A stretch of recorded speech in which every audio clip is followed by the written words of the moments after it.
Bom, estamos de volta, né? Tivemos música hoje, um monte de assunto bacana. Vamos fechar desta vez com chave de ouro, gente. Chave de ouro mesmo. Antes da gente falar com os nossos convidados que vão fechar o programa de hoje, muita gente mandando aqui pergunta, né? O pessoal sabe que eu gosto de política, eu gosto de falar dessas coisas.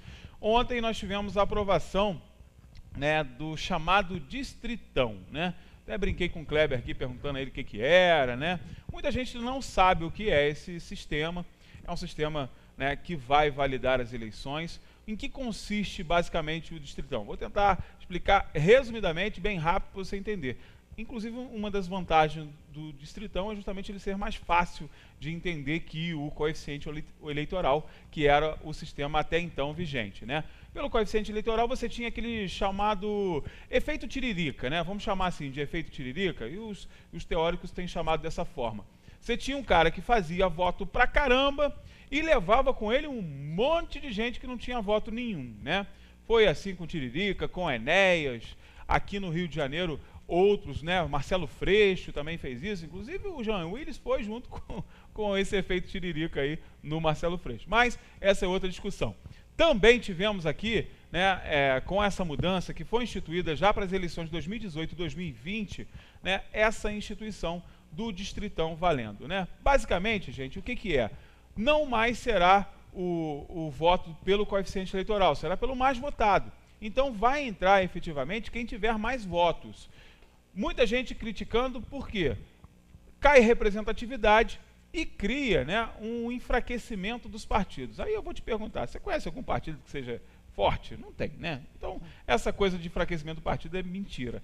Basicamente, o que vai acontecer é que dentro dos partidos não vai mais haver aquela figura do puxador de votos, né? Essa figura do puxador de votos cai por terra, não existe mais, até porque dentro do mesmo partido haverá competição. Afinal de contas, entra o que tiver mais votos naquela região, naquele chamado distrito, por isso, distritão. Então, vai entrar agora quem tiver mais votos. Não temos mais o chamado efeito tiririca. Tem muitas críticas, tem muitos fatores, né, que são positivos, mas o que importa é que fica mais fácil até para entender, né? A regra, basicamente, do distritão é essa. Entra quem tem mais votos, tá bom?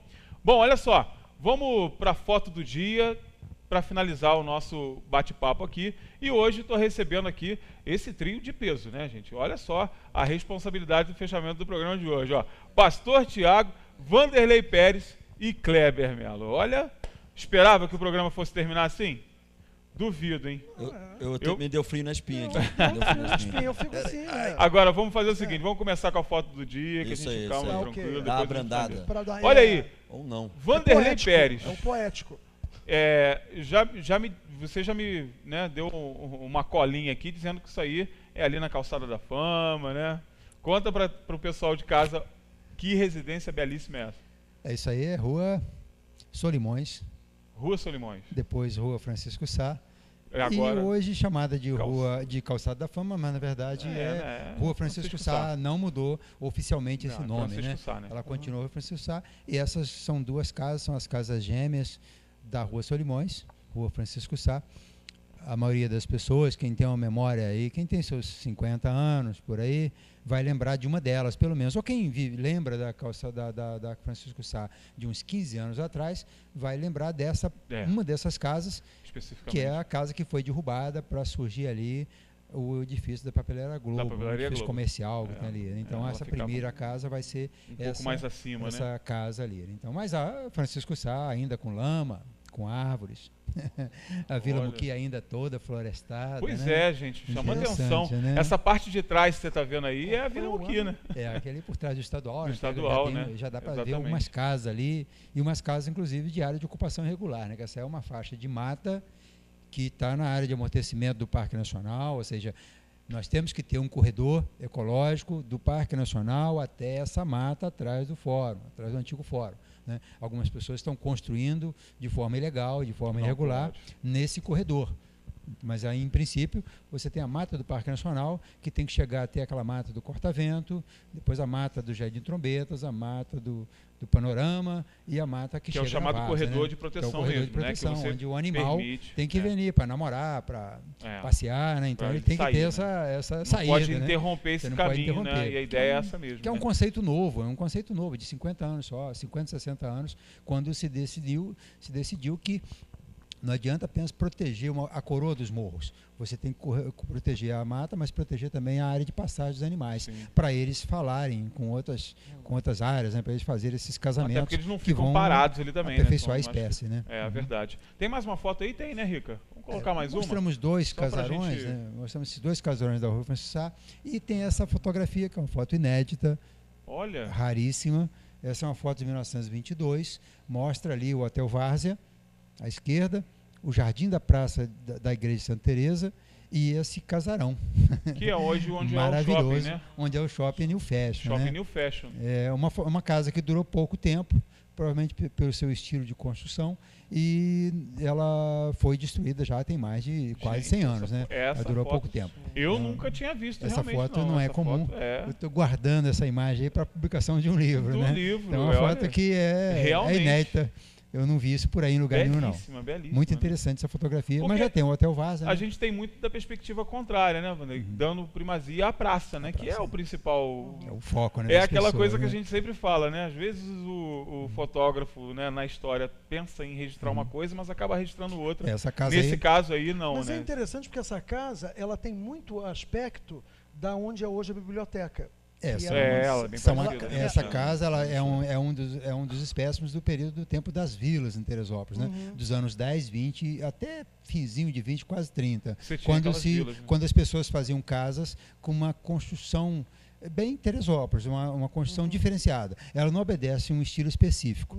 Alguém pegava, criava umas varandas, um segundo telhado, um puxadinho, uma edícula, um jardim diferente. Que é daquela época de casa- Teresópolis receptiva, né, Exato, Wanderlei? daqueles Que anos depois, recebia. com a chegada do trem a partir de 1908. Legal, né? Então as casas ela tinham personalidade. O portão tinha um chapeuzinho diferente, a grade verdade. do muro, né? As colunas elas não eram as iguais, né? Elas, colunas A da coluna da varanda. casa é bem sempre legal. criava, então o arquiteto trabalhava, né? Ele viajava aí porque ele tinha também. liberdade, né? Eram pessoas também que viajavam muito pela Europa, então elas viam essas obras suntuosas, elas Queriam- captavam informações dos castelos, Legal, das grandes mansões europeias e aplicavam aqui no seu estilo de construção, né? E você vê, Então, Kleber, é muito a gente sempre interessante o fala período nisso. das vilas. Nessa época aí, retratada por essa imagem, né, o Wanderlei sempre fez questão de falar isso, Teresópolis era uma cidade que praticamente introduzia esse conceito de receptividade turística no nosso país, né? Porque foi uma cidade concebida, né, essa época das vilas, para receber as pessoas mesmo. Era fica na minha casa, né? Vamos para lá, vamos conhecer. E olha as que coisa casas tinham bacana. essa característica do dono, né? Então você tinha a casa mais alegre, uma casa mais sisuda, então uma construção mais concreto, mesmo com esse estilo de casarão, ela tinha, ou então uma casa muito réplica dos casarões europeus, ou seja, o cara que quer esnobar, ele não Aquele cara que mostrava, queria não tirar a demonstrava a sua onda. personalidade, né? Então as casas com jardins longos, para caracterizar, mostrar bem como que era aquela família. Isso é muito interessante porque demonstra uma ligação das pessoas com a cidade onde elas viviam, né?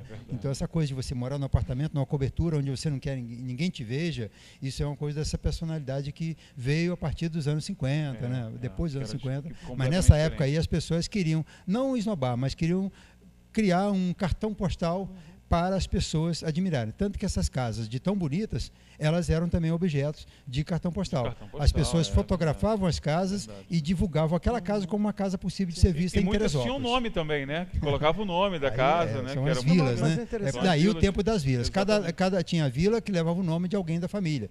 Vila Rosinha, Vila Ivone, Vila Cecília, que é a esposa do prefeito Gelino, que era o dono da casa da Casa Cecília, que é onde é a Casa da Memória hoje, que é um dos espécimes dessa área, dessa época de 1920, Das vilas, que né? foi preservado. Daí a importância do tombamento dessa casa. Sim. Não por ela ser um casarão, mas por ela ser um espécime que sobrou desse período das vilas de 100 anos atrás, tão Não, mas importante para a tem uma cidade. coisa que é importante, que eu estou trabalhando com uma empresa que é de arquitetura, enfim, de projetos, e a história das cidades como Teresópolis e outras cidades, até Manaus, era parque de diversão para arquiteto. Porque quem construía não tinha muito esse gancho. Eu tenho que ser como a capital. O arquiteto, ele vinha e brincava e fazia umas coisas muito dentro da personalidade do cara que comprou, né, do dono. E aí, obras que, lamentavelmente, foram colocadas abaixo, que nós nunca mais vamos ter acesso, porque aquilo dali foi tipo obras assim, únicas, o né? cara que viajou muito, que mesmo. estava na Europa, que foi para a Ásia, ele fazia meio que uma salada e trazia aquilo, e era super bacana, porque não tinha aquele que ia dizer que era feio, porque não está na moda, porque tem isso, né? A arquitetura tem isso. E já na época existia. E nós aqui fomos palco do que ele estava dizendo. A gente quer classificar uma construção, quando na verdade essas construções, elas são grandes misturas, né? Nossas obras, os nossos casarões do tempo das vilas, dos 10, 20 e 30, elas são uma mescla de tudo que se fazia lá fora, mas era de gente viajada, de gente culta, gente que tinha uma experiência e que misturavam esses elementos criando uma obra única, né? Então os nossos casarões, eles são únicos, diferente dos casarões europeus que obedecem a um estilo. Nós obedecemos o da miscigenação, da mistura, que é bem característica brasileira. E bem nossa, né? Não falando besteira, me parece, se não foi ele, foi um outro grande, Niemeyer falou que aqui em Teresópolis ele não queria projeto dele, porque aqui era tudo muito grandioso e muito criativo, por um traço dele que era muito reto. Não é. Se não foi ele, enfim, enfim, eu sei que foi algum contemporâneo grande arquiteto também que fala sobre isso. Agora, é impressionante a gente saber dessa riqueza que a gente tinha e que hoje a gente perdeu, né?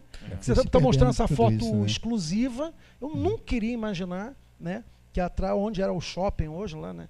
Aquela coisa estranha. Não, mas desculpe, né? Mas, enfim. Imagina se nós tivéssemos essa casa ainda, né? Mas sabe o que eu fico pensando? Se no fato, quais são os benefícios também do que a gente tem hoje? E é claro que isso é histórico, a história é maravilhosa, eu venho de uma cidade histórica e eu prezo muito pela história. Mas a gente também deixou, e aí talvez eu estou indo mais pela linha do pensamento, essa ideia do eurocentrismo, de que a gente está começando a criar, e já de um tempo vem criado, um pensamento próprio, uma identidade própria. Essa ideia de miscigenação, de que existe em Teresópolis várias construções, que ela não é uma construção só europeia, mas é uma construção que mescla. E, Vanderlei arrebentou dizendo essa ideia de que a construção, ela trazia personalidade do indivíduo, falava sobre o indivíduo. Então, é meio que quando você chegasse no portão do camarada e você visse aquela casa ali é rústica, ou essa casa ali é pedra. Você, não, esse cara é gente boa, não, esse cara não quer nada com nada, esse cara eu posso bater, não, esse cara eu não posso bater. Meio que existia uma identidade. E é interessante como a nossa identidade, ela vai sendo impressa em diversos circuitos da vida, onde você vai colocando a sua identidade no artigo, no livro que você escreve, no trabalho que você faz, na conversa, no café que você faz, se é ralo ou um café mais forte, na tua conduta. Então, ou seja, a gente acha que às vezes a nossa identidade é só expressa pela fala, ou a nossa identidade é expressa só por uma atitude, que eu vou lá e levo uma cesta básica para alguém, ou alguma coisa para dizer que eu sou bonzinho, mas a nossa identidade, ela vai sendo revelada por diversos circuitos da vida, por diversos âmbitos da vida. A maior reflexão que a gente deve ter sobre uma dessa imagem antiga, como esse casarão, é que as pessoas antigamente, elas tinham uma necessidade do bonito. Elas queriam fazer alguma coisa para embelezar a cidade. Então, os casarões não eram só também, eles obedeciam um estilo que era agradável aos olhos, mas havia também a preocupação com o jardim, com a calçada, que ainda existe em algumas cidades. Você indo para Minas aqui, 200 e poucos quilômetros só, você vai encontrar depois de Muriaé, Raposo, que é uma instância hidromineral do estado do Rio ainda, mas mais à frente você vai encontrar Antônio Prado. É uma cidadezinha de 3, 4 mil habitantes, mas as pessoas têm a prática de pintar as fachadas das casas, de fazer o tom da janela diferente do tom da parede, de plantar uma árvorezinha diferente na frente da casa. Isso vai acontecer em Antônio Prado, Porciúncula e Tombos. Tombos é a cidade de onde eu vim. Então, quem tiver a oportunidade de conhecer um lugarzinho chamado... o Vanderlei pra gente. Não só o Vanderlei, o Padre Antônio Carlos, várias outras pessoas são de Tombos. Não sou o único de lá, não. Mas Tombos tem uma característica interessante. Você passa por uma rua, primeiro as ruas são bem cuidadas, porque quem cuida são os moradores, não é a prefeitura. Esse negócio de prefeitura tem que cuidar de rua é relativo. Isso é coisa nossa. É coisa nossa, né? Quem tem que cuidar da frente da sua casa é você. A calçada é sua responsabilidade. Então, mas lá você não vai encontrar, é coisa rara encontrar uma casa de uma cor única. As casas têm eribeira, tem cores diferentes, tem a árvore em frente e tem sempre um banquinho com 2, 3 lugares para a pessoa ficar ali tomando um sol e receber um vizinho para uma conversa. Essa coisa tinha em Teresópolis antigamente. Então a gente começou a se fechar muito e começou a aceitar as coisas feias. Deixa o feio para os outros. Nós temos uma cultura de coisas bonitas, né? Então a gente precisa muito voltar esse história, tempo, né? voltar esse tempo de receber, e o receptivo passa pelo bonito, né? É uma coisa que a gente está meio que largando de lado, não está se incomodando mais com a poluição visual, com essas obras muito em concreto, ou então com as casas que estão avançando sobre as calçadas. Essa preocupação ela deve afetar a gente, porque quem tem a intenção de ser uma cidade turística, uma cidade de recepção, tem que se preocupar com o que é bonito, né? E nós temos uma beleza natural, mas ela só não basta. Nós estamos interferindo muito, né? Nós estamos avançando muito com o nosso feio em cima do bonito da cidade. Uma coisa que tem preocupado, Vanderlei, a gente fala isso aqui sempre, é que o feio já não está incomodando mais, né, as pessoas, né? Isso incomoda a gente, né? Isso que nos incomoda, né? Que na verdade você não pode aceitar aquilo que é feio, você não pode aceitar uma rua esburacada, você não pode aceitar uma calçada feia, você tem que ter esse sentimento de querer pregar o bonito também, né? E como o Vanderlei falou, vamos esquecer esse negócio de poder público, gente, que isso aí não vai dar pra nada. Gente, vocês estão entrando num campo aí que eu estou me lembrando. Já preguei, né? Falei sobre isso em vários trabalhos, e um professor, uma vez, sobre comportamento humano, ele colocou de uma forma tão clara e tão objetiva, que é o seguinte: quem tem, né, o hábito do odor da merda, quando aparece o perfume francês, vomita. Então, o problema é o condicionamento que a gente tem do que é um bom odor, do que é uma boa comida, do que é a beleza, né? Lamentavelmente, a gente começa a se adaptar, a se habituar a um estilo que, inclusive, poderia ser bem melhor. E é interessante que a gente fala de mudança. As mudanças, elas são muito delicadas, porque as pessoas que estão habituadas ao ruim, elas vão resistir e vomitar muito quando o bom chegar. Mas os ruins precisam do que é ruim para poder ter o seu ambiente, né? Então a pobreza, que a gente já falou mais algumas vezes aqui, a pobreza pode ser ruim para o pobre, mas ela agrada os políticos ruins que estão acostumados com o feio, né? Então, quando a sociedade começa a gostar das coisas bonitas, ela mesmo começa a selecionar. Ela começa a incomodar. A estrutura do belo é trabalhosa. A estrutura do belo é trabalhosa. A gente está numa estrutura pragmática, onde se dá resultado, se dá lucro, independente se a gente vai zunir ou vai estar nem aí para esse troço tudo aí que está escangalhando, tudo quebrado, tudo ferrado. Esse utilitarismo que a gente está falando, né, pastor? Que é muito pragmático. ruim. E aí a gente deixa todas essas cagadas aí, desculpa o termo, mas todas essas cagadas no meio do caminho, e o odor e o cheiro fica aí exalando, e a gente se acostuma com o cheiro. Falar disso, cagada tem sido a especialidade ultimamente, né? Pois é, né? Amigos, bom, mas deixa. Olha, mas tu não escapa não, porque na próxima tem aquele eu tenho uma bomba pra te jogar na mão. Aqui tem que justificar o nosso riso aqui, ele tava falando sério. O Ricardinho, você sabe que o Ricardinho fica lá embaixo, né, cuidando da suíte. Tá com fome, Aí ele começa a ficar com fome, ele fica mandando recadinho pra gente. Bota na tela aí o recadinho. Olha lá. É hora de dar tchau. Olha aí, cara de pau, né? Vacilão, cara. Aí ele fica mandando esses recadinhos pra gente tem que ficar segurando o riso aqui. Você não vê. Amigo, obrigado pela tua participação de novo. Gostou? Hoje foi bom, né? Te dei trabalho hoje. A dinâmica foi bacana. Hoje te dei trabalho. Hoje, que dinâmica. Mas tu vai ver, vou te dar trabalho na quinta-feira que vem também. Pastor, a gente continua lá. Muito bom os seus afiliados, hein? Gostei da Banda Atos. Banda Atos, gente. Aí, ó. Marca padrinho, aí, gente. Padrinho aí, ó, Pastor Tiago, arrebentando. Vamos levar ele lá pra primeira igreja. Vamos. Não, mas é mole. É porque a agenda dos caras, né, era meio bravo mesmo. Eu marquei um dia, não dava. Tá vendo? Tá bom. Problema não é contigo, não. O problema é a agenda deles. São eles, pô. Chefe, amanhã tem mais, né?